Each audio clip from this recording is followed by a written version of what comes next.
Fox News alert. President Biden's job approval ratings have taken a significant hit and fallen to a record low as Americans turn against the president after the deadly and disastrous withdrawal from Afghanistan.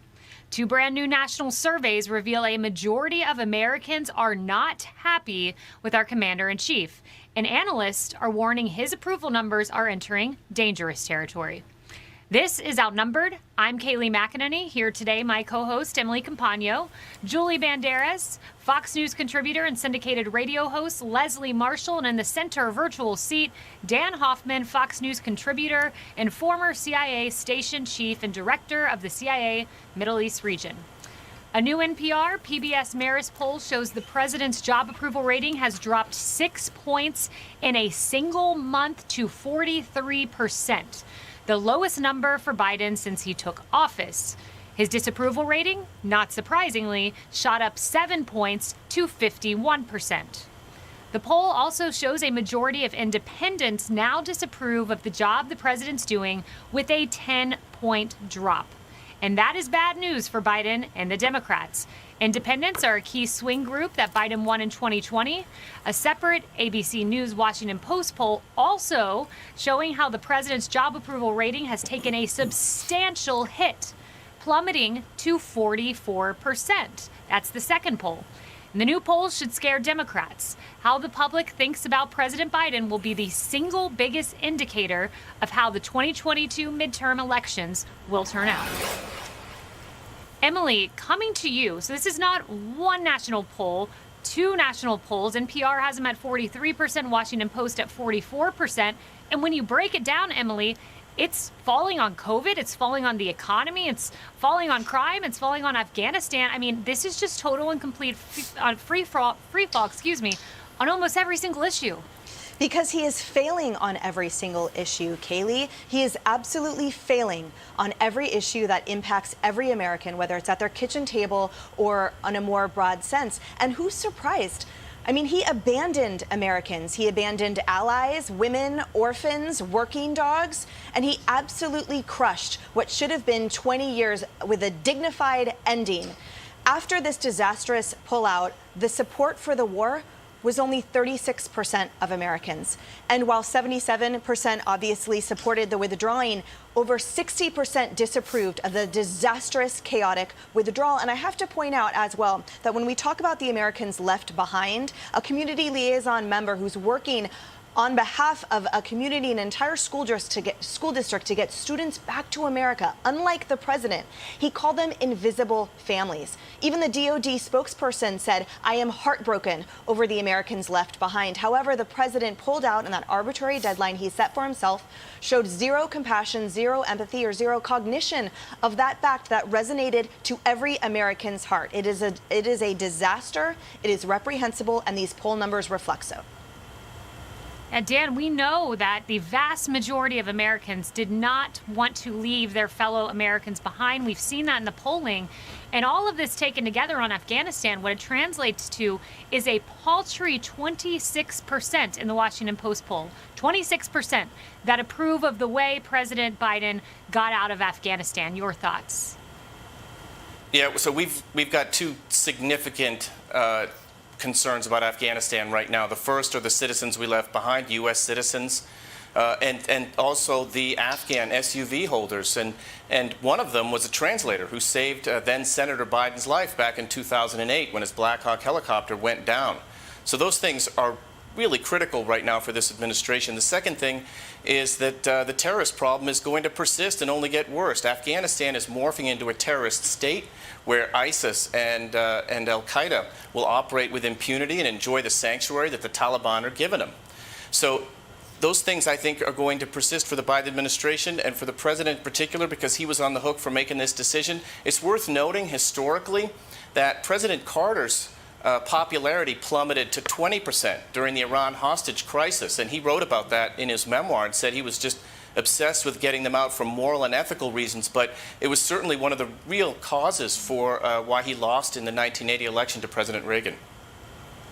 It's a fascinating parallel. You're saying it dropped to about 20% during the Iran hostage crisis, and here we have 26% for Biden on Afghanistan. So that's very distinct parallel there. Julie, and beyond Afghanistan, and as devastating as that is, the economy, what's so interesting, it's still a number 2 issue on both COVID, which is a number 1 issue, and the economy he's dropped. Economy, he's just getting a 39% approval rating, and this is before this devastating jobs report where we got 1/3 of the jobs we were supposed to get this month. Yeah, only added 235,000 jobs, and he, in fact, spoke at the beginning of last hour and tried to justify it with COVID and the Delta variant. Now, COVID's been around for almost 2 years, folks. The Delta variant, yeah, it's a new variant, but nonetheless, COVID has been around for 2 years, and, you know, over the summer, jobs were up. What's the reason for jobs being down? He blames it on the Delta variant, but, you know, it's the blame game that really is bothersome to me. Rather than blaming things, why don't we just take responsibility? But accountability doesn't seem ever to be a top priority when it comes to justifying poor job numbers. Let's just call it what it is. And then he's also touting the fact that he's going to raise taxes on the people that are employing the middle class. I think it's great that he's not going to raise taxes for those people, working families making under $400,000 a year. But hey, if you own 2 or 3 jobs, we're coming after you, or 2 or 3 homes. The rich, the ones that actually employ you, they're going to suffer. And he was proudly mentioning that. He must have mentioned that like 3 times in his address earlier.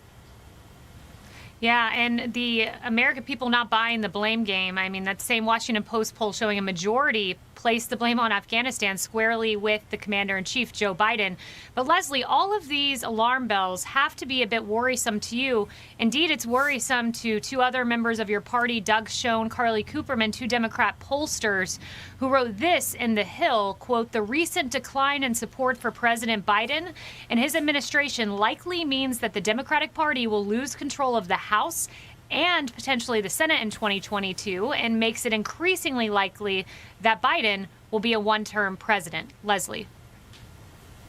Well, although Doug and I share a D on our lapel, and I consider him a friend and have a lot of respect for my colleague, I would disagree. And the reason I disagree is Afghanistan is not top of mind for voters, and it certainly won't be as we get farther away from leaving Afghanistan. And hopefully we will have that 100 to 200 Americans who choose not to stay with family members there, but be brought home. When you look at this poll, it's largely about Afghanistan. When you look at these 2 polls, 71% of Americans feel that Afghanistan was a failure. They are split practically down the middle on how we could have done this. And the blame, as you rightly pointed out, Kayleigh, is placed on Biden. Will that translate to the Democrats running in House and Senate seats in November of 22? Here are some other issues, though, that are going to be problematic. And one is going to be coming out of Texas. Yesterday in California, we had more votes going in for Gavin Newsom that the early voting was showing in the state of California with the recall election after SB 8. And I think issues like that are going to be more worrisome. And also, speaking of Afghanistan, overwhelming majority, both Democrats and Republicans very strongly support Afghan refugees coming to the United States and being helped, and that we can't abandon them. And that is not the messaging for some Republicans that are going to be running in November 2022 in those House and Senate races. So I don't think that these 2 polls indicate that Democrats will lose control in the slim majority that they have in the House, or that they could break that tie or lose that tie in the Senate. Don't get me wrong, I'm not going to Vegas and saying we're picking up 40 seats or anything like that. But I don't think it's time to get out the razor blades to the wrists for Democrats in November 2022 as of yet. But Leslie, let me ask you about that, though, because you have a slim majority in the House, 5 seats. These approval ratings are overall approval ratings. We've seen in 2 national polls the numbers sink. When you look at the right, are we going in the right direction? 23% say yes, according to Gallup. Notably, the number of Democrats saying we're going in the right direction has fallen from 63 to 39%. And a new survey out in the Washington Examiner showing in 24 of the 34 states where there are Senate races, Biden's approval is underwater. So you're not concerned. Overall, his approval's tanking. Today, if the election would be held today, I would be concerned. But as you know, Kaylee, between today and November, it's a lifetime. I know it comes quick, but it is a lifetime. Look, I certainly hope that we're going to see better job numbers by November 2022, that crime will be reduced in certain areas in 2022, and God willing, COVID will be, behind us, and we won't see a lot of fallout from this new Mu variant, in addition to the Delta variant. And also, lot of blame, quite frankly, for COVID is being blamed on the state level on governors. We're seeing that in numbers falling for Texas Governor Abbott and Florida's Governor Ron DeSantis. Yeah, I don't think so. When you see President Biden once had a 60% approval on COVID, now down to the 50s, people know exactly where to put the blame. I know the Democrats like to play the blame game, but I think the American people are pointing right back at the President of the United States.